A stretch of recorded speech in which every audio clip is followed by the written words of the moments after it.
Hello guys, welcome back to practice mark. जैसे आपको हम लोगों ने वादा किया था कि एक मॉक यार आप लोग को लाइव में इसमें सॉल्व कराएंगे हम लोग पूरा, कि कैसे पेपर को अटेम्प्ट करना है। तो सिविल में स्टार्ट हो चुका है। जहाँ तक है सिविल इंजीनियरिंग के जितने भी स्टूडेंट हैं वो मॉक देख रहे होंगे। सुशील सर ने सिविल में एक मॉक स्टार्ट कर दिया है और इस मॉक का मैंने बार बार ये आपको बोला है कि मॉक देना क्यों इंपॉर्टेंट है। आज पहले सबसे पहले उसी पे बात करेंगे कि यार मॉक आप दे रहे हो, अच्छी बात है। तो मॉक आप इस तरीके से दोगे, आप मॉक इस तरीके से दोगे कि जितनी आपकी प्लानिंग है, जितनी आपकी स्ट्रेटजी है, सब यहां अप्लाई करो, सब यहां अप्लाई करो। इसीलिए मैंने शुरुआत में रोज भी अपने जेई अभ्यास सीरीज में आपसे बार बार ये कहता हूं कि आपको कम से कम 10 मॉक लगा के ही जाना पड़ेगा एसएससी जेई पेपर देने। क्यों? क्योंकि यार 2 से 3 पेपर, 4 पेपर मॉक में आप अपने आप को चेक करोगे कि मैं कौन सा तरीका अपनाऊं कि हमारे 200 क्वेश्चन जो 120 मिनट में है वो अटेम्प्ट हो जाए। इसलिए मैं बोलता हूं कि 2 से 3 तो आपको अपने आप को चेक करने में लगेगा ना यार, कि आप 200 क्वेश्चन अटेम्प्ट कर पा रहे हो कि नहीं कर पा रहे हो। तो इसलिए अभी भी मैं आपको बता रहा हूं, और अब समय रह नहीं गया यार, फुल लेंथ देने की बारी है और आपको कम से कम 10 मॉक दे के ही जाना पड़ेगा। तब आप ये समझ पाओगे कि हमारी कौन सी ऐसी स्ट्रेटजी है यार कि हम उस पेपर को इस तरह से अटेम्प्ट करें कि हमारे 200 क्वेश्चन गो थ्रू हो जाए। नहीं करके जाओगे आप 200 क्वेश्चन अटेम्प्ट ही नहीं कर पाओगे, यूं टाइम निकलता है वहां पे। और दूसरी बात, इस मॉक का ले आने का सबसे बड़ा रीजन एक और है। आप इसको देखोगे ना, जैसे एसएससी जेई में, जैसे एसएससी जेई का आपका पेपर होता है, पूरा फील आने वाला है इसमें, पूरा फील आने वाला है कि जैसे आप एसएससी जेई का पेपर देते हो, same question, number of question जो मैकेनिकल में जिस तरीके का होता है, फ्लूइड की क्वांटिटी ज्यादा, पावर प्लांट की क्वांटिटी ज्यादा, थर्मोडायनेमिक्स की ज्यादा, एकदम सेम पैटर्न पे है ये, कुछ भी डिफरेंट नहीं है। और मॉक, मैं आपको बार बार इस चीज को याद दिला रहा हूं यार, मॉक में आपके देखो 3 आपके बेसिक रूल होने चाहिए। सबसे पहला क्या है? सबसे पहला क्या है कि आपको 200 किसी भी क्वेश्चन में बहुत ज्यादा समय नहीं देना है, नहीं देना है आपको। बाकी मैं यहां पे आपको क्वेश्चन बताऊंगा किस तरीके से आप की पॉइंट पकड़ के with in a second question करो। और 1 2 3 टेस्ट में आपको क्वेश्चन पढ़ने में समय लग सकता है, लेकिन जब आप चौथा मॉक दो ना, तो आपको इस तरीके से होना चाहिए कि आप एक बार में क्वेश्चन को रीड कर पा रहे हो, समझ पा रहे हो। मॉक देने का यही सबसे सही तरीका है कि आप यहां पे जितनी गलतियां आप कर सकते हो यहां पे कर लो, पेपर में नहीं करना है। इसीलिए मैं आपको 10 मॉक टेस्ट लगाने की सलाह दे रहा हूं कि जितनी गलतियां आप करना चाहते हो यहीं कर लो, पेपर में करके आने की जरूरत नहीं है। जितनी स्ट्रेटजी आपको लगानी है यही कर लो कि यार मुझे पहले क्या करना, मुझे जनरल रीजनिंग लगानी है पहले, कि पहले मुझे जीएस करना है, कि मुझे पहले टेक्निकल करना है। हम लोग आपको तरीका बता सकते हैं, लेकिन आप जब मॉक दोगे ना तब आपको पता चलेगा कि आपको कौन सा पहले अटेम्प्ट करना है। तो मैंने पहली बात क्या बताई मॉक में, कि आपकी स्पीड इतनी सही होनी चाहिए कि एक बार में आपको क्वेश्चन रीड हो जाना चाहिए और समझ में आ जाना चाहिए। इतनी तेजी से आपकी पढ़ने की आदत होनी चाहिए। वो कैसे होगी? बार बार मॉक देके यार, क्वेश्चनों की प्रैक्टिस करके यार, पीवाईक्यू की प्रैक्टिस करके यार, कि आप क्वेश्चन को पढ़ो तो गलत मत पढ़ो, एक बार में करेक्ट इनकरेक्ट ये एक बार में आपको पढ़ना होना चाहिए। दोबारा आप गए तो टाइम वेस्ट है आपका वो, और वो नहीं करना है, समय ही नहीं है। 200 क्वेश्चन तक पहुंचोगे ही नहीं आप। अगर किसी क्वेश्चन को आप 3 बार पढ़ रहे हो तो आप क्वेश्चन अटेम्प्ट नहीं कर पाओगे एसएससी जेई में। वो गेट में होता है यार कि क्वेश्चन को आराम से ढंग से पढ़ना है, इसमें इतना समय नहीं है। इसमें आपको एक बार में क्वेश्चन पूरा पढ़ लेना है। दूसरी गलती क्या करना है, किसी क्वेश्चन में बहुत देर तक नहीं रुकना है। एसएससी जेई की प्लानिंग होती है, आपको बीच में एक ऐसा क्वेश्चन दे देगा वो कि आप वहां पे स्टक कर जाओगे।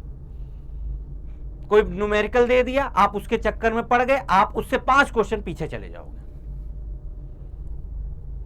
ये दो बातें तो बहुत ज्यादा इंपॉर्टेंट है। किसी क्वेश्चन में स्टक नहीं करना है यार, रुकना नहीं है। देख लो ज्यादा समय लग रहा है, निकल लो वहां से, समय बचेगा वापस आके करेंगे।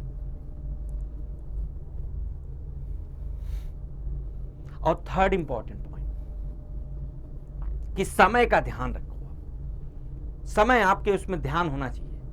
तो मैंने पहला क्या बताया कि क्वेश्चन इतनी तेजी से पढ़ा होना चाहिए, दोबारा नहीं पढ़ने की जरूरत है। किसी क्वेश्चन में बहुत देर तक रुकना नहीं है। एसएससी जेईई की ये प्लानिंग होती है, हर 5 क्वेश्चन के बाद एक ऐसा क्वेश्चन डाल देगा कि आप उसमें फंस जाओगे। आप उसमें 5 मिनट अगर दे गए तो आपके 5 क्वेश्चन खराब।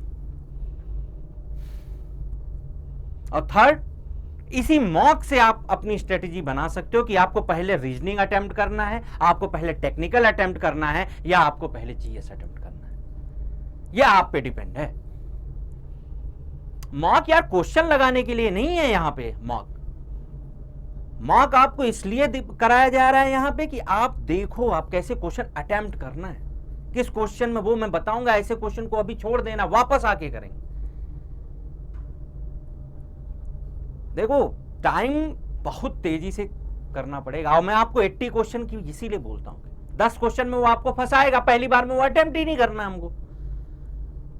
अगर आप पहले जाके 100 क्वेश्चनों में अगर एक बार में आप 75 से 80 क्वेश्चन एक बार में आप गो थ्रू हो ले रहे हो 40 से 45 मिनट में, तो आपको अलग कॉन्फिडेंस आएगा। अलग कॉन्फिडेंस आएगा। तो यहां पे क्वेश्चन लगाने के लिए मॉक नहीं हो रहा है। मॉक इसलिए आपको यहां पे करा रहे हैं कि एकदम सिमिलर पेपर है, और अभी तक आप नहीं दियो तो जाके पहले प्रैक्टिस मॉक में ये पेपर दे लो आप, फिर यहां पे सॉल्यूशन देखने में भी मजा आएगा आपको।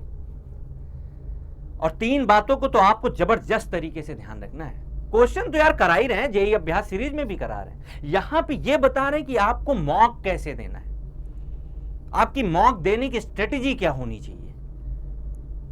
जितनी गलतियां करनी है यहां कर लो, पेपर में करने की जरूरत नहीं है।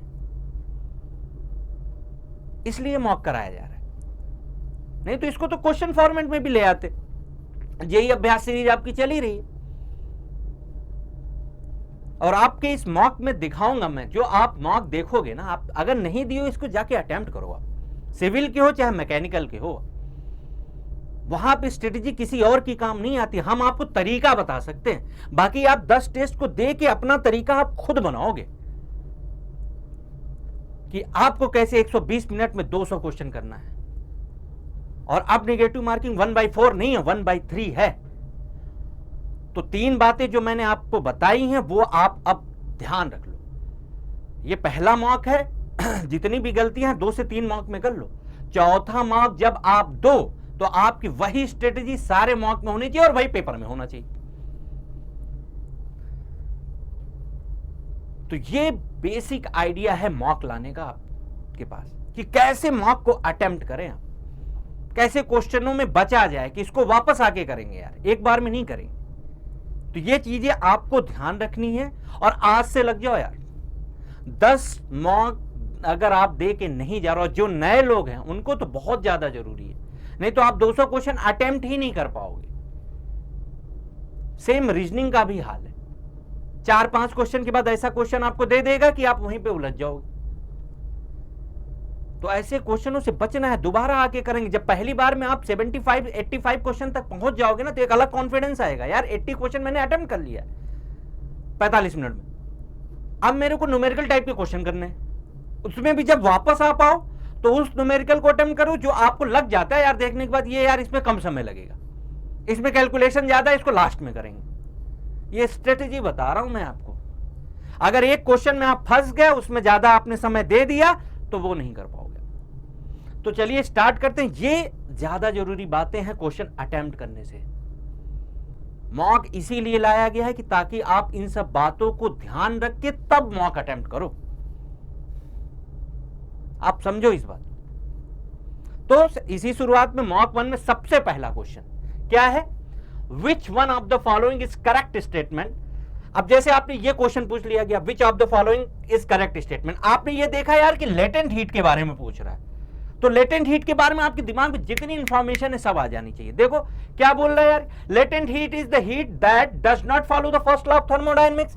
Latent heat vaporization is the heat that is required to change the substance from solid to gaseous, solid to gaseous. ये देखो, सॉलिड टू गैसियस स्टेट।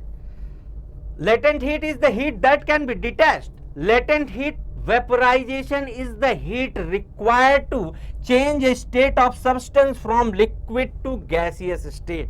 अब अगर आपको पता है, अगर आपको पता है कि latent heat of vaporization क्या होता है, latent heat of vaporization तो होता है यार liquid to gaseous state को ही latent heat of vaporization बोलते हैं। तुरंत आप डी ऑप्शन कर दोगे, तुरंत आप डी ऑप्शन कर दोगे, तुरंत आप डी ऑप्शन कर दो। अब इसमें क्या है, कैसे? आपको लेटेंट हीट ऑफ वेपोराइजेशन पता होना चाहिए। लेटेंट हीट ऑफ वेपोराइजेशन में आप क्या जानते हो कि जब भी हम HFG लिखते हैं यही तो होता है vaporisation, latent heat of vaporisation.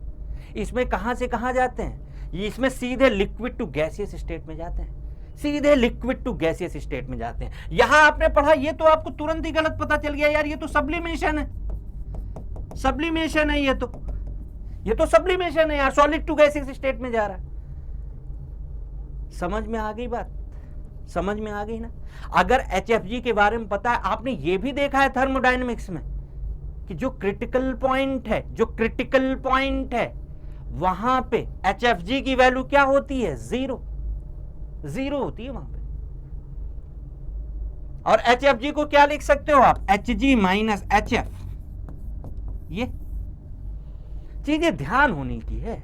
वहां पे आपने देखा क्वेश्चन यार कि लेटेंट हीट के बारे में है, और सबसे पहले आपने देखा यार लेटेंट हीट ऑफ वेपोराइजेशन है, तो आपके दिमाग में तुरंत आना चाहिए लेटेंट हीट ऑफ वेपोराइजेशन।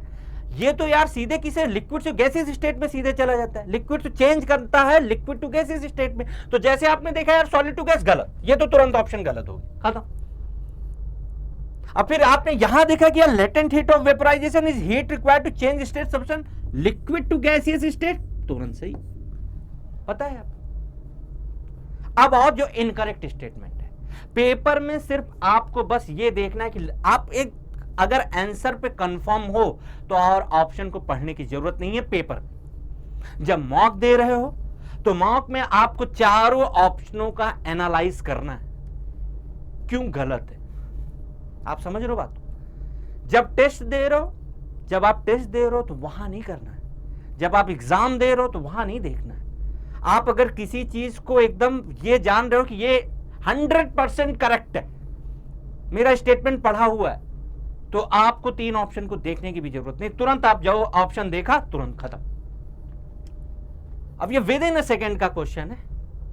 आपने लेटेंट हीट के बारे में देखा यार कि लेटेंट हीट पूछा गया है, तो आप ये देखोगे कि यार लेटेंट हीट वेपोराइजेशन, तो आपको लेटेंट हीट ऑफ वेपोराइजेशन की डेफिनेशन पता होनी चाहिए कि यार सीधे वो लिक्विड टू गैसियस स्टेट में जाता है। यहां देखा आपने सॉलिड टू गैसियस, ये तो ये नहीं होता है यार, ये सब्लिमेशन होता है, तो ये आपने तुरंत कट किया। तो जैसे ही आपको पता चला आपने डी ऑप्शन निकल के आगे बढ़ गए। अब देखो ये, अब इसमें देखते हैं कि इनकरेक्ट और क्यों है। ये यहां करना, एग्जाम में नहीं करना है। एग्जाम में आपने देखा 100% आप कंफर्म हो और ये आंसर लगा दिया। देखो क्या पूछा है अभी, latent heat is the heat that does not follow the first law of thermodynamics. एक बात बताओ यार, एक बात बताओ हमको, आप एक बात बताओ जरा कि जो हमारा ये है, एक मिनट, ये देखो लेटेंट हीट के बारे में आपको की पॉइंट भी सारे दिए हुए हैं, सारे जो क्वेश्चन आया हुआ है और जो नेक्स्ट एग्जाम में आने वाला है उनके बारे में भी सारी जानकारी दी हुई है। ये मॉक में फायदा है, यहां पे एक एक की पॉइंट आपके सॉल्यूशन में लिखा है, जो इस वाले में नहीं आया है वो एग्जाम में आ जाएगा। इस तरीके से पेपर बनाया गया है ना कि एकदम विद इन, मतलब पॉइंट जो एग्जाम में आते हैं सीधे, और आप जाओगे की पॉइंट को पढ़ोगे यार कि लेटेंट हीट क्या होता है आपका, फिर उसमें देखो ये की पॉइंट लिखें कि ये latent heat is the follow the first law of thermodynamics, first law को फॉलो करता है यार ये। आप ये देखो ना, लेटेंट हीट क्या होता है, जिसमें टेम्परेचर कांस्टेंट होता है, कांस्टेंट टेम्परेचर पे जो हीट मिलती है, कांस्टेंट टेम्परेचर पे तो हीट मिलती है। और जो फर्स्ट लॉ होता है वो क्या होता है, delta Q equal to U plus delta W, यही होता है। अब कांस्टेंट टेम्परेचर है तो इंटरनल एनर्जी क्या हो जाएगी, जीरो, यानी जो डेल्टा क्यू है वो डब्ल्यू के बराबर हो जाएगा। तो ये तो फर्स्ट लॉ फॉलो करेगा ना। और वहां पे क्या लिखा था क्वेश्चन में, क्वेश्चन में आपके क्या लिखा था, क्वेश्चन में आपके लिखा था कि latent heat is the heat dash dot not follow the first law of thermodynamics. ऐसा नहीं है, वहां तो फॉलो करेगा फर्स्ट लॉ ऑफ थर्मोडायनेमिक्स, क्योंकि टेम्परेचर कांस्टेंट है। टेम्परेचर कांस्टेंट है तो इंटरनल एनर्जी जीरो, जो टोटल हीट होगी वो किसके बराबर होगी, वर्क डन के बराबर होगी। तो ये तो फर्स्ट लॉ ऑफ थर्मोडायनेमिक्स तो फॉलो करेगा। और ये आपको मैंने बता ही दिया कि जो सॉलिड से गैसियस स्टेट में जा रहा है उसे क्या बोलते हैं, सब्लिमेशन बोलते हैं। और third, latent heat is the heat that can B detect, नहीं यार डिटेक्ट करते हैं तो वाटर के लिए निकालते हैं, और सबको पता होगा ये 540 होता है latent heat of vaporization, HFG की वैल्यू, ये तो पता है ना। ये कह रहा है कि पता ही नहीं कर सकते, नहीं ऐसा नहीं है। और जो डिप्लोमा के विद्यार्थी हैं जो हमारे, उनके लिए भी पूरा पेपर आपके हिंदी में भी दिया है, देखो पूरा हिंदी में दिया हुआ है एकदम प्रॉपर तरीके से। उनके घबराने की जरूरत नहीं है यार, ये तो इंग्लिश में पेपर है हम कैसे करेंगे, देखो आप पूरा प्रॉपर तरीके से एकदम हिंदी में दिया हुआ है कि गुप्त ऊष्मा वह ऊष्मा है जो ऊष्मा प्रवृत्ति के पहले नियम का पालन नहीं करती है। गुप्त ऊष्मा वाष्पीकरण की वह ऊष्मा है जो पदार्थ को ठोस से गैसीय अवस्था में बदलने के लिए आवश्यक होती है। गुप्त ऊष्मा वह ऊष्मा है जिसका पता लगाया जा सकता है। गुप्त ऊष्मा वाष्पीकरण वह ऊष्मा है जो पदार्थ की अवस्था को द्रव से गैसीय अवस्था में बदलने के लिए आवश्यक होती है। ये है। तो हिंदी वाले भी आप ये देखो, हिंदी वाले भी आपके लिए ये पूरा प्रॉपर तरीके से डिजाइन है, आपको घबराने की जरूरत नहीं है। अब आओ नेक्स्ट क्वेश्चन 102, बताओ ये which of the following is not a boiler mounting. अगर ये नहीं कर पाए तो आपके लिए अपराध है, ये क्राइम। क्योंकि जो जेई अभ्यास सीरीज में सबसे पहला मैंने बॉयलर ही शुरू किया है, बॉयलर। और बॉयलर में मैंने डिटेल में आपको 67 से 70 क्वेश्चन कराया है। बॉयलर और classification, mounting, accessories, boiler performance. तो ये अगर आप नहीं कर पा रहे हो तो ये अपराध कर रहे हो। बताओ इसमें कौन सा है, which of the following is not a boiler mounting. Boiler mounting नहीं है, बॉयलर माउंटिंग नहीं है, नॉट। अब एक बार में पढ़ा, कुछ लोग वहां पे गलत कर देते हैं इसको, ये नॉट नहीं पढ़ते हैं। एक बार में आपको क्वेश्चन एकदम पढ़ा होना चाहिए आपको कि which of the following is not a boiler mounting. अब बताओ, fusible plug, blow down valve, water level indicator, pre heater. क्या है, अरे यार प्री हीटर, तुरंत प्री हीटर क्या है आपका, एसेसरीज है। मैंने आपको क्या बताया था, बॉयलर माउंटिंग और एसेसरीज में माउंटिंग कौन सी होती है, सेफ्टी डिवाइसेस होती हैं। एसेसरीज कौन सी होती है, जो बॉयलर की परफॉर्मेंस को बढ़ाती हैं। तो बॉयलर माउंटिंग के जो एग्जांपल थे क्या थे, वाटर लेवल इंडिकेटर था, प्रेशर गेज था, सेफ्टी वाल्व था, स्टीम स्टॉप वाल्व था, ब्लो अप कॉक था। ये सब क्या था, माउंटिंग के एग्जांपल था। एसेसरीज के एग्जांपल क्या थे, आपका क्या था, सुपर हीटर था, इकोनोमाइजर था, एयर प्री हीटर था, इंजेक्टर था, स्टीम ट्रैप था। ये क्या था, ये बॉयलर एसेसरीज। ये पूरा डिटेल में मैंने पढ़ाया है आपको, पूरा डिटेल में आपको एक एक चीज डिटेल में बताइए आपको। आप अगर बॉयलर का वो चैप्टर नहीं देखो, जाके देखो। और खूब ढेर सारे इस पे क्वेश्चन कराया क्लासिफिकेशन पे, क्लासिफिकेशन हो चाहे बॉयलर माउंटिंग हो चाहे एसेसरीज, तो बस खत्म हो गया। अगर ये आपको पता है तो आप तुरंत कर ले जाओगे कि यार कि प्री हीटर हमारा एसेसरीज होता है, बाकी ये सब क्या होता है, बॉयलर माउंटिंग से होती है। ये आपको पता होना चाहिए। अब देखो इसका जरा सॉल्यूशन में देखो, आप देखो इसमें पूरा मैंने यहां पे लिखा है की पॉइंट में कौन कौन सी बॉयलर माउंटिंग्स होती हैं और कौन कौन सी आपकी क्या है, एसेसरीज है। देखो की पॉइंट में सारा लिखा हुआ है प्रॉपर तरीके से। अब इसमें क्या होगा, क्वेश्चन जो वहां पे आएगा ये ना दे के ये इनमें से कोई ऑप्शन दे देगा आपका, प्री हीटर ना दे के सुपर हीटर दे देगा या आपका इंजेक्टर दे देगा, इसी से आएगा, इससे बाहर नहीं आएगा। और इससे एक या दो क्वेश्चन 100% आता है बॉयलर माउंटिंग एंड एसेसरीज से। पूरा प्रॉपर तरीके से एसएससी जेईई को फॉलो कर रहा है ये आप समझो इस बात को। पूरा एसएससी जेईई को फॉलो कर रहा है, पूरा मॉक आप दोगे ना तो आपको पता चलेगा। और कैसे पेपर को अटेम्प्ट करना मैंने आपको पहले ही बता दिया है कि आप क्वेश्चन देखो, आपको एकदम पता होना चाहिए यार कि यार पूछा नॉट पूछा है, नॉट आपसे पूछा है तो आप तुरंत ये बता दो कि बॉयलर माउंटिंग कौन सी नहीं है, याद होनी चाहिए एकदम। और इसको तो मैंने बहुत डिटेल में कराया है। और नेक्स्ट क्वेश्चन की ओर चलते हैं। ये क्या है?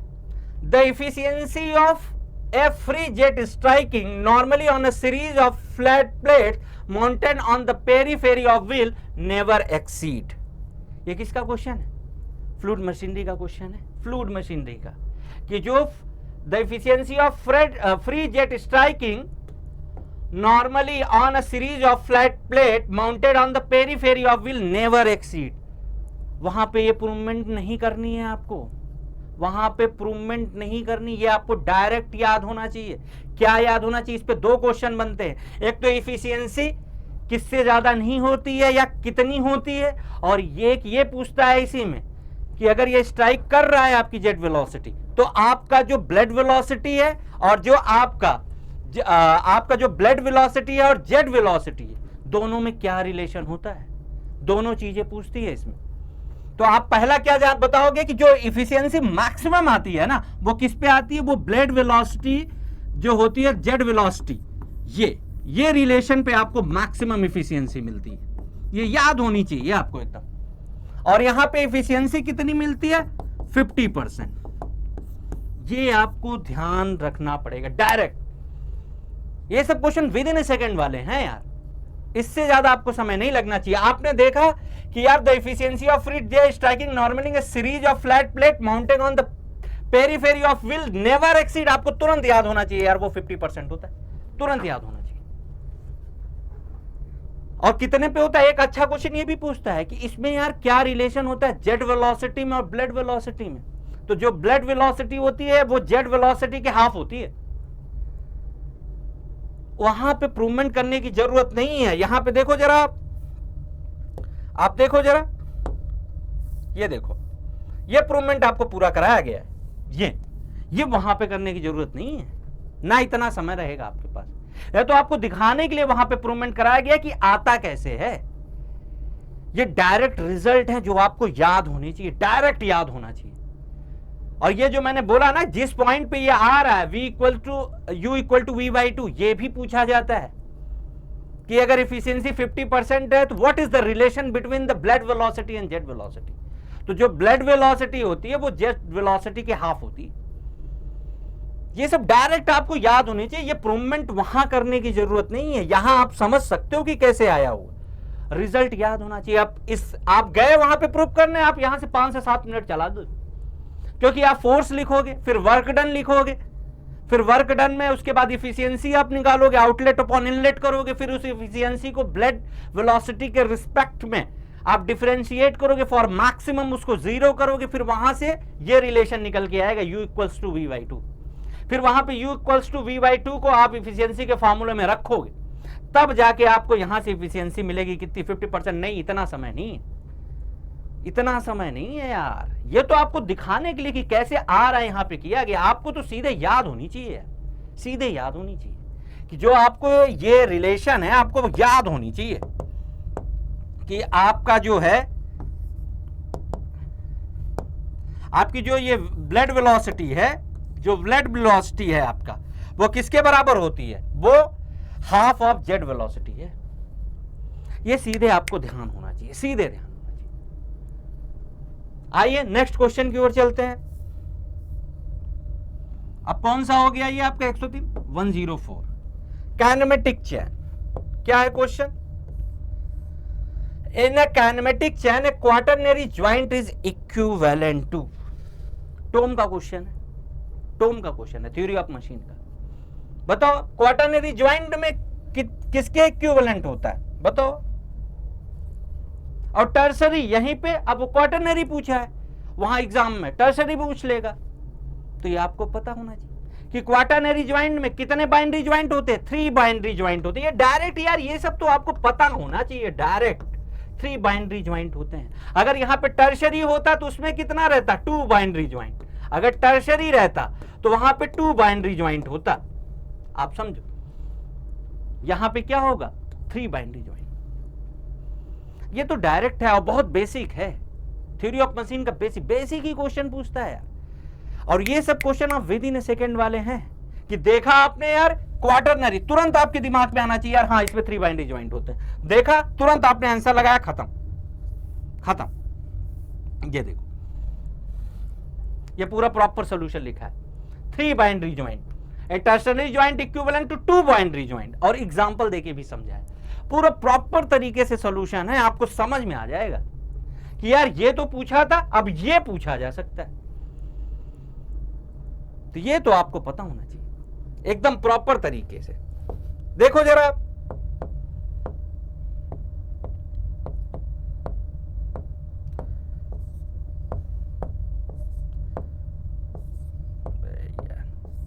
यहां पे ये देखो, ये पॉइंट आप देखो, ये है क्वाटरनरी। यहां पे कितनी लिंक लगी हुई है, 1 2 3 4। तो यहां से कितना आपको मिलेगा, आपको मिलेगा यहां से 3 बाइनरी ज्वाइंट। आपको क्या मिलेगा यहां से, 3 बाइनरी ज्वाइंट। अगर हम यहां पे बात करें टी पॉइंट की, अगर बात करें यहां पे, तो यहां पे क्या है, 1 2 3। तो यहां पे कितने बाइनरी ज्वाइंट मिलेंगे आपको, 2 बाइनरी ज्वाइंट मिलेंगे।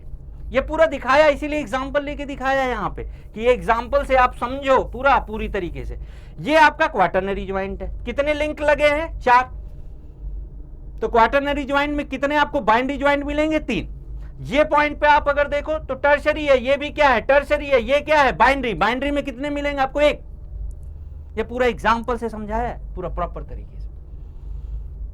और ये क्वेश्चन इतना समय लेने वाला है नहीं यार, आपको तुरंत विद इन ए सेकेंड आपको करना पड़ेगा कि आपने देखा यार क्वाटरनरी ज्वाइंट कितना होता है, आपको तुरंत पता होना चाहिए, टर्श 3 बाइनरी ज्वाइंट क्या होता है, खत्म। यहां समझने के लिए आप इतना समय ले सकते हो। आपको पेपर कैसे अटेम्प्ट करना है ऐसे कि ये पता होनी चाहिए यार आपको पूरी तरीके से, कि आपने अगर पूछा कि क्वाटरनरी ज्वाइंट क्या है तो आपको पता होनी चाहिए 3 बाइनरी ज्वाइंट। अब यहां पे क्वेश्चन में क्या करेगा, वहां पे बदल देगा, टर्शरी कर देगा। तो आप टर्शरी देखोगे, तुरंत आप करोगे 2 बाइनरी ज्वाइंट, खत्म। नेक्स्ट क्वेश्चन की ओर चलते हैं। ये देखो, हार्ट टीयर्स क्या बोल रहा है, hot tears are formed in the casting because of the uniform cooling rate and high strength of metal at high temperature, the differential cooling rates and low strength of metal at a high temperature, the misalignment of the cave in a mold, none of the above। कौन सा सही है, ये तो सबको पता है कि हॉट टीयर आपका क्या है, कास्टिंग डिफेक्ट है। अब इसमें रीजन पूछ लिया यार, किस वजह से हॉट टीयर होता है, किस वजह से हॉट टीयर होता है, बताओ, हॉट टीयर किस वजह से होता है। अब ये आपको पता है कि यार जब हम जो आपके इसमें माउल्ड मेटल, जो हमारे मेटल्स होते हैं कास्टिंग में, आप देखो जरा, इसमें क्या होता है कि ये जो जब हम उसमें पुअर्ड करते हैं मेटल को, आपका लिक्विड को, तो उसमें जो उसका टेम्परेचर बहुत हाई होता है। तो ये जो मेटल होते हैं, अगर वो वीक इन स्ट्रेस है, अगर वो वीक इन स्ट्रेस है, तो वो टेम्परेचर की वजह से उसके सरफेस पे क्रैक आ जाता है। उसी क्रैक को क्या बोलते हैं, हॉट टीयर्स बोलते हैं। प्रोडक्शन में है कास्टिंग चैप्टर, ये क्वेश्चन पूछा जा सकता है। सबसे पहले अगर यही पूछा जाए कि हॉट टीयर कास्टिंग का कौन सा डिफेक्ट है, वो अपने आप में एक नया क्वेश्चन, अपने आप में एक नया क्वेश्चन है कि हॉट टीयर क्या होता है यार। हॉट टीयर आपका क्या होता है, हॉट टीयर आपका मेटलर्जिकल डिफेक्ट ऑफ कास्टिंग है। मेटलर्जिकल डिफेक्ट, मेटल पे डिफेक्ट आ रहा है, क्रैक्स आ जा रहे हैं उसके सरफेस पे, किसकी वजह से, लो स्ट्रेंथ की वजह से। कहां है लो स्ट्रेंथ, किस ऑप्शन में है, सेकंड ऑप्शन, खत्म। अगर आपको बेसिक की पॉइंट पता है ना, तो आप with in A second question कर लोगे, विद इन ए सेकंड। आपने क्या बोला कि जैसे ही हम उसमें लिक्विड मेटल को पुअर्ड कराते हैं, उसमें आप कास्टिंग की वो देखोगे ना, इसमें आपने लिक्विड मेटल को पुअर करा है, पोरिंग कप है, और यहां पे आपने क्या देखा कि जैसे ही यहां पे गया और ये जो मेटल जिस मेटल का बना है वो वीक इन स्ट्रेंथ है, तो यहां के सरफेस पे आपका क्या हो जाएगा, जनरेट हो जाएगा आपका, ये इसमें आपका क्या जनरेट हो जाएगा, सरफेस डिफेक्ट।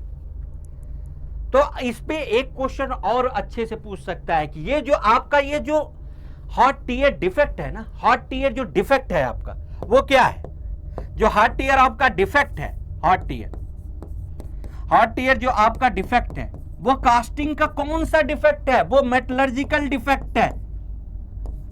वो कौन सा डिफेक्ट है, मेटलर्जिकल डिफेक्ट है। पहले तो यही पूछा जा सकता है, एक क्वेश्चन ये अपने आप में नया। सॉल्डिफिकेशन डिफेक्ट होता है, पिन होल्स, बहुत सारे डिफेक्ट होते हैं कास्टिंग डिफेक्ट में। लेकिन अगर आपसे ये पूछे, अभी तो इसमें ये पूछा है कि किस वजह से आपका हॉट टीयर हो रहा है, तो आप ये बताओगे यार कि जो हमारा लिक्विड मेटल पुअर कराते हैं उसके कप में, और वो मेटल पे पहुंचता है, बहुत हाई टेम्परेचर पे वो होता है, और जो मेटल है अगर वो वीक इन स्ट्रेंथ है तो उसके सरफेस पे क्रैक आ जाता है, और उसी को हम हॉट टीयर कहते हैं, वो हॉट टीयर हो गया। लेकिन अगर एक क्वेश्चन ये पूछा जाए इसी में कि यार ये जो आपका हॉट टीयर है वो कास्टिंग का कौन सा डिफेक्ट है, आपका ऑप्शन दे दे solidification defect, metallurgical defect, both none of the above, तो आप क्या बताओगे, हॉट टीयर आपका कौन सा मेटल पे डिफेक्ट आ रहा, मेटलर्जिकल डिफेक्ट है। ये आपको पता होना चाहिए हॉट टीयर के बारे में। एकदम प्रॉपर पेपर, ना तो बहुत कठिन है ना तो बहुत आसान है, जो एसएससी जेईई में जैसा पूछा जाता है वैसा पेपर है, बहुत आसान नहीं है। अगर इस लेवल के क्वेश्चन आप लगा के जा रहे हो, आप डेफिनेटली आपको बता रहा हूं कि बहुत अच्छे नंबर आएंगे आपके टेक्निकल में। ये अच्छे क्वेश्चन है, आपको पता होना चाहिए इस चीज का, और इसी के थ्रू आपके 3 से 4 क्वेश्चन और तैयार हो रहे हैं। एक आपने क्या तैयार किया, जो हॉट टीयर होता है वो कास्टिंग डिफेक्ट है, पहली बात। दूसरी बात क्या है कि हॉट टीयर आपकी कास्टिंग में भी कौन सा डिफेक्ट है, मेटलर्जिकल डिफेक्ट है। किसकी वजह से हो रहा है यार, स्ट्रेंथ लो है उस मेटल की, टेम्परेचर जैसे जैसे आप बढ़ाओगे स्ट्रेंथ डिक्रीज करेगा, और जो माउल्टिंग मेटल में जो लिक्विड मेटल जा रहा है वो हाई टेम्परेचर का है, तो अगर वो उस पर पहुंचता है मेटल पे और टेम्परेचर की वजह से स्ट्रेंथ उसकी डिक्रीज होने लगती है, तो सरफेस पे क्रैक जनरेट हो जाता है, और उसी को हॉट टीयर बोलते हैं। अब आपको ध्यान होना चाहिए, जितनी बातें मैं बोल रहा हूं बहुत ही आसान लैंग्वेज में बता रहा हूं, कि अब अगर हॉट टीयर के बारे में अगर एग्जाम में भी आए तो आपको पता होना चाहिए। सबसे पहले मेटलर्जिकल डिफेक्ट होता है, यह मेटलर्जिकल डिफेक्ट है। दूसरा क्या होता है कि लिक्विड जो यार पुअर कराते हैं उसमें, इसमें लिक्विड आपके पुअर कराते हैं जैसे ही इसमें, तो आप यहां पे गया और यहां की जो मेटल की जो स्ट्रेंथ है ना, वो टेम्परेचर लिक्विड मेटल का ज्यादा होता है। अगर ये मेटल वीक इन स्ट्रेंथ है, अगर ये metal weak in strength temperature के साथ डिक्रीज करेगा और सरफेस पे क्रैक जनरेट करेगा, that is called hot tear. ये चीज आपको अब समझ में आ जाना चाहिए, ये चीज आपको समझ में आ जाना चाहिए हॉट टीयर के बारे में। खूब ढेर सारी इंपॉर्टेंट बात बता दी मैंने आपको। ये देखो यहां पे भी लिखा है, पूरा प्रॉपर रीजन लिखा हुआ है ये। और एक इसमें आपको नई बात बताई कि ये क्या है, हॉट टीयर कौन सा डिफेक्ट है, मेटलर्जिकल डिफेक्ट है। नेक्स्ट क्वेश्चन आप देखो, कितने क्वेश्चन हो, 105 106 पे आओ। Stress concentration is caused due to. अब ये सब क्वेश्चन आपको ना वहां पे उड़ा देने तुरंत, क्योंकि ये बेसिक क्वेश्चन है। न्यूमेरिकल अभी उतना नहीं आया है, अभी बीच में न्यूमेरिकल भी देगा आपको फंसाने के लिए। अब इनकी आपको प्रॉपर जानकारी होनी चाहिए कि variation is load acting on a member, variation in properties of material in a member, abrupt change of cross section, all of the above. अब ये तो आपको तुरंत ध्यान होना चाहिए कि स्ट्रेस कंसंट्रेशन क्या होता है। स्ट्रेस कंसंट्रेशन आपको पता है कि जहां पे आपका क्रॉस सेक्शन चेंज होता है, बहुत तेजी के साथ चेंज होता है, वहां पे स्ट्रेस कंसंट्रेशन आता है। वहां पे क्या आता है, स्ट्रेस कंसंट्रेशन आता है। आपने देखा और आपने तुरंत ऑप्शन मारा यार कि abrupt change of cross section, बस खत्म। 2 सेकंड लगेगा, बस 2 सेकंड लगनी चाहिए इस क्वेश्चन को करने के लिए। कि आपने देखा यार स्ट्रेस कंसंट्रेशन, आपके दिमाग में तुरंत आना चाहिए कि यार abrupt change of cross section, तो बस खत्म, ये क्वेश्चन खत्म। अब आप एक्सप्लेनेशन देखो, पूरा प्रॉपर तरीके से आपको एक्सप्लेनेशन दिया और क्या क्या पूछा जा सकता है। अब इसके बारे में भी पूछा जा सकता है, स्ट्रेस कंसंट्रेशन फैक्टर के बारे में भी, और फैटीग स्ट्रेस कंसंट्रेशन फैक्टर के बारे में भी, और क्या रिलेशन होता है आपका इसमें, नॉच सेंसिटिविटी कब स्टेबल होता है, कब अनस्टेबल होता है, बहुत सारी चीजें हैं। एक एक क्वेश्चन मिलेंगे आपके, सबके की पॉइंट लिखे हैं जितनी बार लिखा गया। अब इस क्वेश्चन से क्या रिलेटेड था, आप देखो, stress concentration is defined as the localization of high stress due to the irregular present in component and abrupt change of the cross section. तो स्ट्रेस कंसंट्रेशन जब भी आपके दिमाग में आए, आपको तुरंत ध्यान हो जाना चाहिए यार कि abrupt change of cross section. अब वही ऑप्शन में दे रखा है, खत्म। विद इन सेकेंड क्वेश्चन होने चाहिए ये सब। इन सब में बहुत ज्यादा समय लेने की जरूरत नहीं है। आपने क्वेश्चन देखा, स्ट्रेस कंसंट्रेशन, तुरंत आपके दिमाग में आया यार कि ये क्रॉस सेक्शन के चेंज होने के कारण होता है, और आपने तुरंत लिख दिया। अब इसमें नया क्वेश्चन क्या पूछा जा सकता है, आपका क्वेश्चन पूछा जा सकता है कि स्ट्रेस कंसंट्रेशन फैक्टर क्या होता है। तो क्या होता है, highest value of actual stress near discontinuity of upon nominal stress obtain by the elementary. ये पूछा जा सकता है, इसीलिए की पॉइंट में लिखा है। अब आप जब ये मॉक दोगे तो आपका तो एक क्वेश्चन तैयार हो रहा है, उसके साथ साथ आप 2 क्वेश्चन और तैयार कर रहे हो, और नेक्स्ट जेईई एग्जाम में जब आप देखोगे तो इन्हीं में से एक क्वेश्चन आ जाएगा। आप समझो इस बात को। नेक्स्ट क्वेश्चन देखो आप, the condition of equilibrium of non concurrent coplanar force system are. देखो, बहुत बेहतरीन क्वेश्चन है, जो एकदम जो जेईई लेवल के हैं और जो एसएससी जेईई में आने वाले हैं, उस टाइप का एकदम लेवल का क्वेश्चन बना है। ना बहुत ज्यादा टफ है, ना बहुत ज्यादा इजी है। बहुत इजी भी नहीं बोल सकते आप इनको, आपको नहीं पता है तो क्वेश्चन कर नहीं पाओगे आप लेवल देख लो। प्रैक्टिस मॉक आपके लिए इतनी बेहतरीन टेस्ट सीरीज लाया है ना, आप एक बार मॉक दे के तो देखो, और आपके साथ की पॉइंट उसमें लिख रहा है। तो जब आप टेस्ट दोगे ना, तब आपको पता चलेगा ये कि क्या बढ़िया लेवल का क्वेश्चन है। अगर आप इसको नहीं लगाए तो पूरे पेपर को एक बार आप अटेम्प्ट करके यहाँ आओ, बहुत अच्छे से समझ में आएगा, और आपको भी वहां पता चलेगा कि आपकी अभी तैयारी कितनी है। बताओ, ये condition of equilibrium of non concurrent coplanar forces. Concurrent forces क्या होते हैं? कॉन्करेंट फोर्सेस क्या होते हैं? जब किसी पॉइंट पे कॉन्करेंट फोर्सेस क्या होते हैं? कॉन्करेंट फोर्सेस क्या होते हैं? जब किसी पे सिर्फ पॉइंट पे आके फोर्स मिल रहे हैं, पॉइंट पे फोर्स मिल रहे हैं। यहां पे ये देखो, फोर्स एक ये है, एक फोर्स ये है, एक फोर्स ये है, तो इस पॉइंट पे क्या बोला जाता है? कॉन्करेंट फोर्स ये है। कोप्लेनर क्या है? एक ही प्लेन में जब फोर्स होते हैं उनको क्या बोलते हैं? Concurrent coplanar force. लेकिन इसमें क्या पूछा है? नॉन कॉन्करेंट कोप्लेनर फोर्स, यानी एक ही पॉइंट पे नहीं आ रहे हैं, वो एक ही प्लेन में हैं लेकिन वो एक ही पॉइंट पे नहीं आ रहे हैं, वो नॉन कॉन्करेंट कोप्लेनर फोर्स हो गया। तो उसमें क्या होता था, सिर्फ अगर कॉन्करेंट फोर्स है तो इसमें सिर्फ देखो 2 ही कंपोनेंट है, या तो एक्स की डायरेक्शन में आएगा या तो वाई की डायरेक्शन में आएगा, तो ये होता ये। लेकिन इसमें ऐसा नहीं पूछा, इसमें क्या पूछा गया? Non concurrent. तो इसमें ये तो आएगा ही, उसके साथ साथ क्या आएगा? मोमेंट भी आएगा, और ये आपका ऑप्शन सी सही हो जाएगा। खत्म। पता होना चाहिए यार कि कॉन्करेंट फोर्सेस क्या होते हैं, नॉन कॉन्करेंट फोर्सेस क्या होती हैं, कोप्लेनर फोर्सेस क्या होते हैं, नॉन कोप्लेनर फोर्सेस क्या होते हैं। कॉन्करेंट फोर्सेस क्या पता है? एक ही पॉइंट पे फोर्स लग रहा हो और उसमें सिर्फ कंपोनेंट क्या आएंगे? या तो एक्स के आएंगे या तो वाई के आएंगे, उसमें मोमेंट तो नहीं आएगा। तो वो जो दो ऑप्शन है वो तो खत्म, क्योंकि इसमें मोमेंट है ही नहीं। अब बचा ये ऑप्शन, एक ही प्लेन में आएगा और यहां पे सब प्लेन में दिया हुआ है, तो ये तो गलत हो गया। और ऑप्शन कौन सा सही हो जाएगा? सी। और इसके बारे में आपको ये पूरा दिया हुआ है कि क्या कंडीशन होती है नॉन करेंट कोप्लेनर फोर्सेस की, पूरा प्रॉपर तरीके से। तो ये आपको पता होना चाहिए। कॉन्करेंट फोर्स है, तुरंत आप याद ध्यान रखो कि एक पॉइंट पे जितने भी फोर्सेस मिलते हैं उनको कॉन्करेंट फोर्स बोलते हैं। यहां पे नॉन कॉन्करेंट है, इसका मतलब एक पॉइंट पे वो नहीं आ रहे।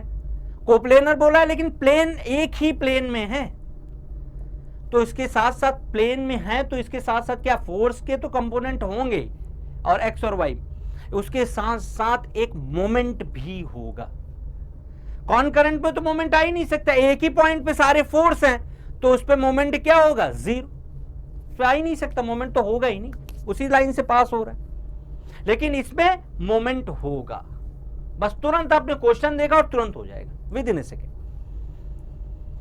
पूरा प्रॉपर एसएससी जेईई लेवल का है, आप एक एक क्वेश्चन देखो और कुछ भी छोड़ा नहीं है, चाहे मैकेनिक्स हो, टोम हो, कम आते हैं क्वेश्चन, इसके क्वेश्चन कम आते हैं लेकिन आते हैं, और इसमें एक भी क्वेश्चन आप छोड़ नहीं सकते, सब करना पड़ेगा, तब जाके आप कहीं 80 क्वेश्चन अटेम्प्ट कर पाओगे।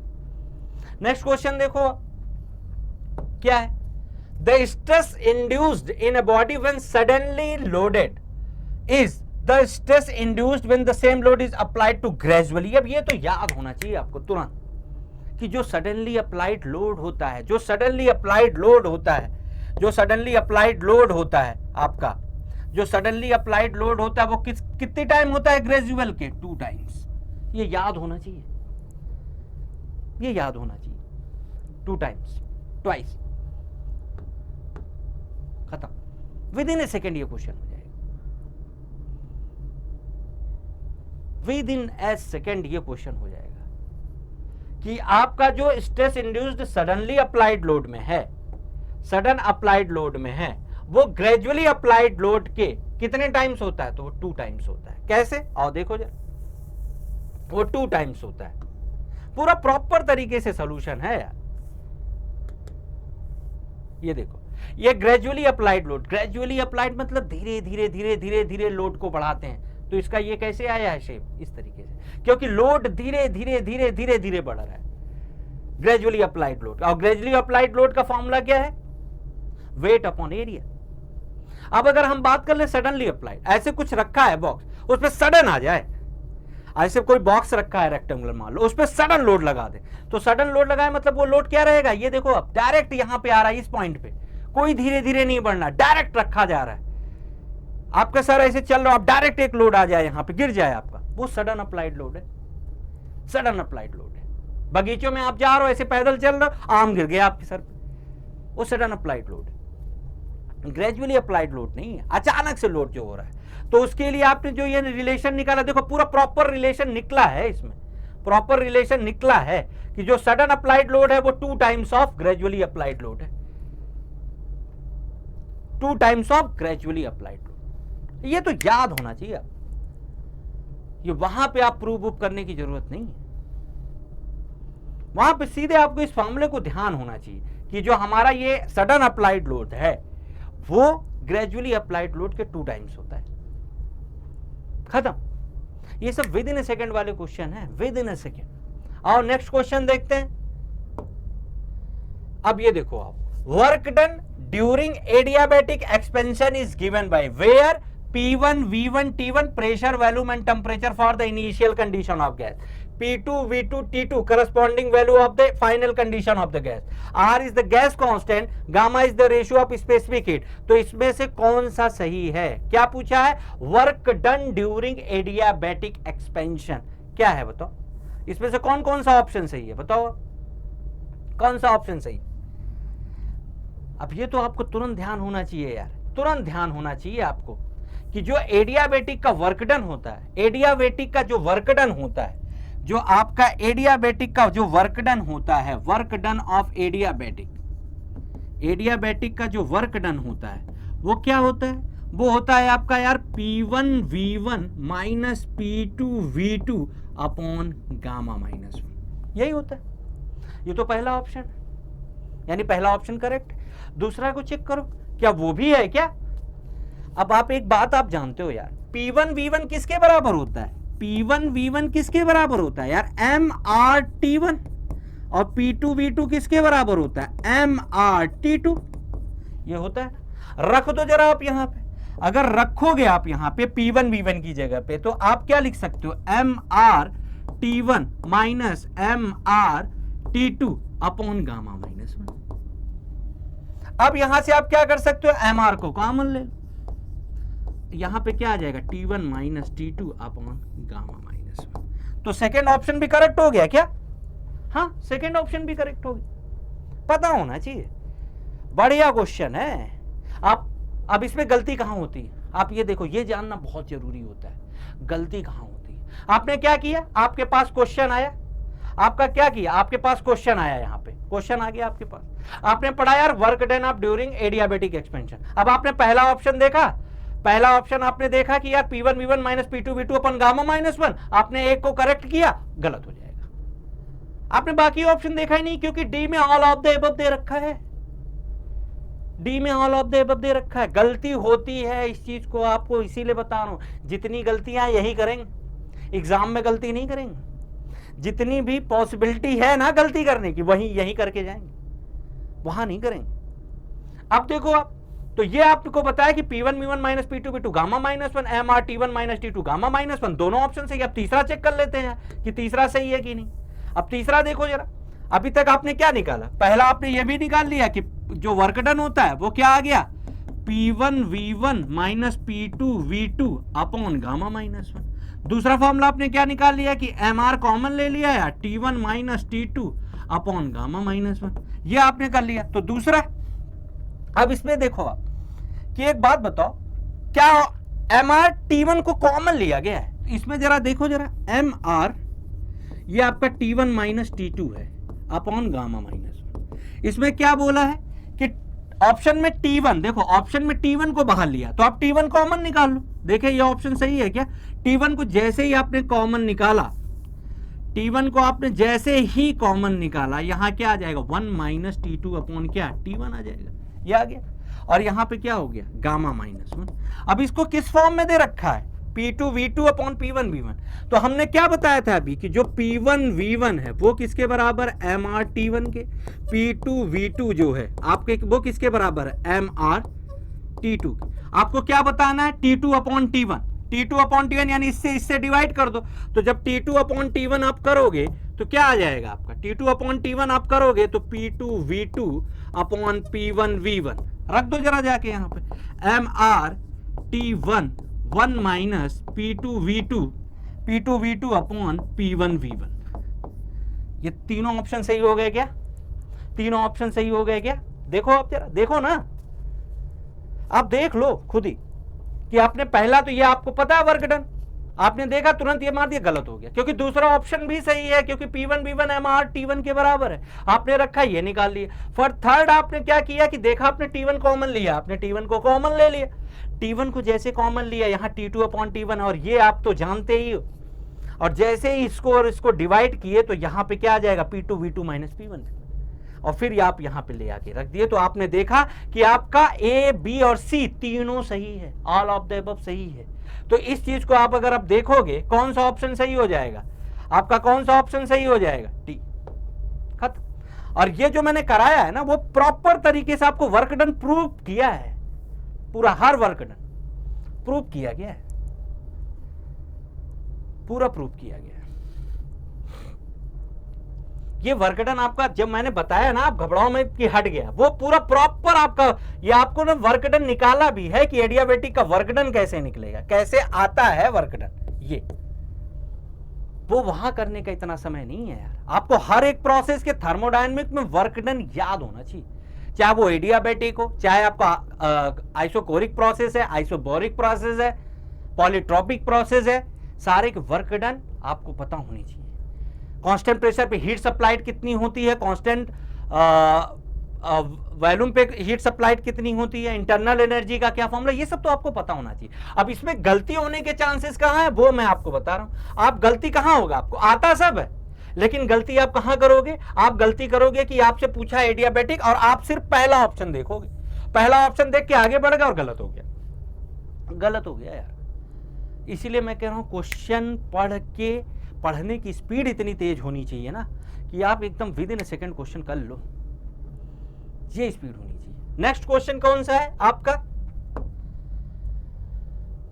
When the wet steam flows through the throttle valve remains wet at exit, remains wet at exit, तो क्या क्या ऑप्शन बोल रहा है, its temperature and quality increases, its temperature decreases but quality increases, its temperature increases but quality decreases, its temperature and quality decreases। क्या है बताओ जरा, क्या है? आप ये जानते हो, जैसे ही क्वेश्चन आपने पढ़ा कि यार when the wet steam flow throttle valve, पहले तो ये दिमाग में आया यार थ्रॉटल वॉल्व, फिर क्या बोल रहा, remain in wet at exit. कहां पे रिमेन एंड वेट एग्जिट होता है? आपने वेपर कंप्रेशन प्रोसेस पढ़ा है, वेपर कंप्रेशन प्रोसेस रेफ्रिजरेशन में। वेपर कंप्रेशन प्रोसेस में क्या होता है आपका, ये देखो यहां से जाता था, ये होता था, और ये आपका क्या रहता था, ये आपका क्या रहता था, ये रहता था आपका क्या, थ्रॉटल डिवाइस। कंप्रेसर होता था, फिर उसके बाद यहां पे इसको कंडेंसर में जाके थ्रॉटल करते थे, इवेपोरेटर होता था यहां पे। और यहां पे वो बोल रहा है कि थ्रॉटल डिवाइस में यूज करने के बाद ये देखो वेट में ही तो है, वेट में ही तो है, देख लो आप। ये क्या है, वेपर कंप्रेशन रेफ्रिजरेशन साइकिल। क्या बेहतरीन क्वेश्चन है, बहुत बेहतरीन क्वेश्चन है ये। आपको बताया भी नहीं है कि वेपर कंप्रेशन डिवाइस है ये। इस तरीके के क्वेश्चन आते हैं। अब इसको आप पिक कर लेगा तो with in A second question कर ले जाओगे, नहीं वहां समझ में ही नहीं आएगी यार ये है क्या। देखो ना क्या क्वेश्चन को कह रहा है, when the wet steam flows through the throttle valve and remains wet at exit. ये किस में होता है, थ्रॉटल वाल्व कहां यूज होता है, और वेपर कंप्रेशन डिवाइस में थ्रॉटल वाल्व यूज करते हैं, आपको पता है। अब थ्रॉटल वाल्व में यहां पे आपको टीएस डायग्राम पता है कि यार जो थ्रॉटल वाल्व से यहां से निकलता था डॉटेड लाइन, वो तो वेट में ही आता था। वेट में जब आता था तो ये तो वेपर कंप्रेशन रेफ्रिजरेशन साइकिल ही तो है। अब आप ऑप्शन लगा दो, क्या ये टी और एस के बीच डायग्राम है। It temperature and quality increases, temperature क्या हो रहा है यहां से यहां पे, ये तो टेम्परेचर डिक्रीज हो रहा है ना। अब ऑप्शन पकड़ो डिक्रीज वाला, इट टेम्परेचर डिक्रीज बस quality increases, it temperature increase बस quality decreases, it temperature and quality decreases. क्या होगा, क्या देख रहे हो कि यहां पे तो टेम्परेचर आपका क्या कर रहा है, डिक्रीज, यानी दो ऑप्शन तो आपके गलत ही हो गए, ये ऑप्शन और ये ऑप्शन क्या हो गया, गलत हो। अब आपका ये बोल रहा है कि टेम्परेचर आपका क्या करेगा, टेम्परेचर आपका डिक्रीज करेगा, और यहां पे क्या बोल रहा है, टेम्परेचर एंड क्वालिटी डिक्रीज। यहां की क्वालिटी से तो ये क्वालिटी तो इंक्रीज ही करेगा, तो यानी आपका ऑप्शन कौन सा सही हो गया, आपका ऑप्शन कौन सा सही हो गया, आपका ऑप्शन कौन सा सही हो गया, बी। तो ये आपका क्वेश्चन बहुत बढ़िया क्वेश्चन है, बहुत बढ़िया शानदार क्वेश्चन। इस तरह के क्वेश्चन पूछे जाते हैं। अगर आपने ये समझ लिया तब तो आप विद इन ए सेकंड कर पाओगे, नहीं तो ये क्वेश्चन अटेम्प्ट भी नहीं होगा आपसे। आप ये समझो इस बात को, ये क्वेश्चन अटेम्प्ट ही नहीं होगा। तो आपका जो ये, अब देखो ये पूरा बताया मैंने, जैसे बताया वही प्रोसेस है। Vapour compression throttling process where we can see that exit temperature decreases but quality of waste steam of increases. Vapour compression cycle है ये क्वेश्चन को आपको पिक करना पड़ेगा यार, कि क्वेश्चन यहां से पिक करो आप कि थ्रॉटल डिवाइस किस में यूज करते हैं, तो आपको तुरंत याद आना चाहिए यार वेपर कंप्रेशन रेफ्रिजरेशन साइकिल में। अब वहां पे क्या बोल रहा है कि वेट से, और वो वेट में ही रह जा रहा, तो आप देखे हो कि थ्रॉटलिंग डिवाइस से जो रहता है वो वेट, लेकिन अब इसमें अंतर क्या रहता है सिर्फ कि ये जो क्वालिटी है, यहां पे क्वालिटी अगर आप डॉटेड लाइन बढ़ाओगे, यहां पे अगर क्वालिटी आप बढ़ाओगे ये, तो ये तो कम, और यहां पे आया तो इसका मतलब क्वालिटी तो क्या है, बढ़ा है, क्वालिटी तो इंक्रीज किया है। इस चीज को समझो। आज क्वेश्चन कम हुए, आज क्वेश्चन कितने हुए, 10 क्वेश्चन कम हुए आज, लेकिन आज आपको यह पता चला है कि आपको जब अब मॉक देना है तो किस तरह, उसमें ज्यादा समय लिया है। क्वेश्चन तो होते रहेंगे यार, क्वेश्चन होते रहेंगे, क्वेश्चन इंपॉर्टेंट नहीं है, क्वेश्चन को कितने सेकंड में आप कर रहे हो, क्वेश्चन आपके 200 क्वेश्चन अटेम्प्ट हो पा रहे हैं, वो सबसे ज्यादा इंपॉर्टेंट है।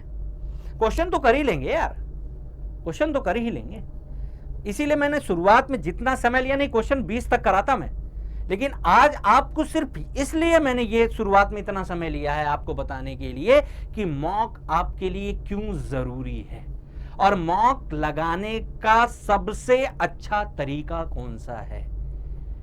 अगर इस पॉइंट को आप ध्यान रख के मॉक, मैंने क्या बोला, आप गलती 2 या 3 मॉक में करोगे, जैसे ही आपका चौथा मॉक आएगा ना, आप अपने आप एक्यूरेसी की ओर बढ़ जाओगे। और जो ये सोच रहे हैं कि हम विदाउट मॉक दिए चले जाएंगे, यार ये गलती करना नहीं। मॉक अगर आप दे के नहीं जा रहे हो, आप टेस्ट दे के नहीं जा रहे हो, आप पेपर जैसा माहौल लेके नहीं जा रहे हो, पेपर जैसे क्वेश्चन आप अटेम्प्ट नहीं कर रहे हो, 200 क्वेश्चन वहां अटेम्प्ट ही नहीं कर पाओगे, सीधी फैक्ट बात है। मैकेनिकल के हो तो आपको 80 क्वेश्चन सही करना ही पड़ेगा, करना ही पड़ेगा। आपको हर एक चीज का एकदम कैसे क्वेश्चन को अटेम्प्ट करना है, और अगर पेपर टफ आता है तो सबके लिए रहेगा।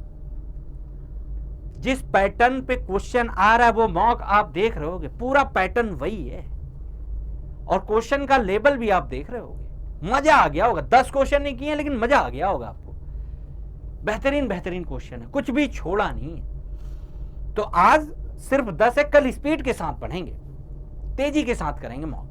क्योंकि आज तो आपको सिर्फ ये बताया है ना कि आपको 3 बातें मॉक में ध्यान रखनी है यार, कि आपको कैसे अटेम्प्ट करना है मॉक, क्यों इंपॉर्टेंट है मॉक, और मॉक को कैसे अटेम्प्ट करना है। स्ट्रेटेजी आप बनाओगे, हम तरीका बताएंगे, लेकिन स्ट्रेटेजी यार किसी की काम नहीं आती। वहां पे स्ट्रेटेजी आपकी ही काम आती है। अब वो स्ट्रेटेजी नहीं कि आप विदाउट पेपर कोई मॉक दिए नहीं हो और फिर वो स्ट्रेटेजी बना रहे हो कि हम वहां ऐसे करेंगे, नहीं। स्ट्रेटेजी बनाओ, फेल हो फिर पास हो, कि यार हाँ इस स्ट्रेटेजी को लगा के मैंने 200 क्वेश्चन 2 घंटे में अटेम्प्ट कर लिया। अब उस स्ट्रेटेजी से 2 से 4 मार्क दो आप, और उसी को क्या लगा दो एग्जाम में। और पेपर की गारंटी मैं लेता हूं, न इससे ज्यादा लेवल आपका टफ आएगा न इजी आएगा। एसएससी जेईई जैसे पेपर बनाता है वो सेम लेवल है, यहां पे सेम लेवल है, सेम क्वेश्चन उसी तरीके से आएंगे। आप देखो ना, आप पीवाईक्यू लगाओगे आपको खुद पता चलेगा। सबसे बेस्ट तरीका होता है पीवाईक्यू लगा के किसी भी एग्जाम को एनालाइज करना। अब समय बहुत ज्यादा बचा नहीं है यार, बचा नहीं है, 1 महीने बस बचे हैं, 30 दिन लग जाओ आप। और मॉक अब दो, 1 महीना लग जाएगा आपको एनालिसिस करने में अपने आप को। एक पेपर दो उसको पूरी, और ये है कि पेपर दे के टेस्ट सीरीज में नंबर देख लिया, ये नहीं होता है। मॉक देने के बाद कम से कम 1 से 1.5 घंटे उसको एनालाइज करो कि गलती कहां हो रही है, कहां गलती हो रही है हमसे, क्या चीजें मेरी वीक हैं एकदम। यार ये मॉक कराने का ये नहीं है कि आपको क्वेश्चन मिल जाएगा, ये आपको ये है कि आप कैसे पेपर को अटेम्प्ट करोगे। एग्जाम में जितनी गलती करनी है यही करेंगे, एग्जाम में कोई गलती नहीं करेंगे। इस चीज को बार बार मैं पॉइंट आउट कर रहा हूं। अगर मॉक दे के नहीं जाओगे आपको पता ही नहीं रहेगा। और जो लोग इस मॉक को नहीं दिए हैं वो प्रैक्टिस मॉक पे जा सकते हैं। और इसमें ऐसा नहीं है कि सिर्फ मैकेनिकल इंजीनियरिंग का है, सिर्फ आपको जनरल इंटेलिजेंस का भी, जनरल रीजनिंग का भी क्वेश्चन है, और आपका जनरल इंटेलिजेंस का भी क्वेश्चन प्रॉपर तरीके से है जो पूरा पेपर बनता है, और आपका क्या जनरल अवेयरनेस है। अब जाके देखो, लेवल देखो, आप एकदम सेम लेवल आपको मिलेगा। तो मिलते हैं नेक्स्ट क्लास पे। और आज समय थोड़ा ज्यादा लिया है समझाने में, अब नेक्स्ट टर्न पे थोड़ा तेजी के साथ मॉक में बढ़ेंगे कि कैसे क्वेश्चन को अटेम्प्ट करना है within a second. Thank you very much.